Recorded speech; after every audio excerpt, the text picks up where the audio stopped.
There were once 3 brothers who were travelling along a lonely winding road at twilight. In time, the brothers reached a river too treacherous to pass. But being learned in the magical arts, the 3 brothers simply waved their wands and made a bridge. Before they could cross, however, they found their path blocked by a hooded figure. It was Death, and he felt cheated. Cheated because travellers would normally drown in the river, but Death was cunning. He pretended to congratulate the 3 brothers on their magic, and said that each had earned a prize for having been clever enough to evade him. The oldest asked for a wand more powerful than any in existence, so Death fashioned him one from an elder tree that stood nearby.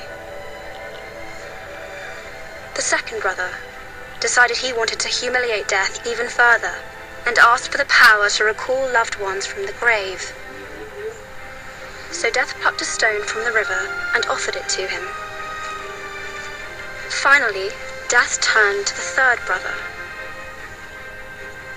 A humble man, he asked for something that would allow him to go forth from that place without being followed by Death. And so it was that Death reluctantly handed over his own cloak of invisibility. The first brother travelled to a distant village, where with the elder wand in hand, he killed a wizard with whom he had once quarrelled. Drunk with the power that the elder wand had given him, he bragged of his invincibility. But that night, another wizard stole the wand and slit the brother's throat for good measure. And so Death took the first brother for his own. The second brother journeyed to his home, where he took the stone and turned it thrice in hand.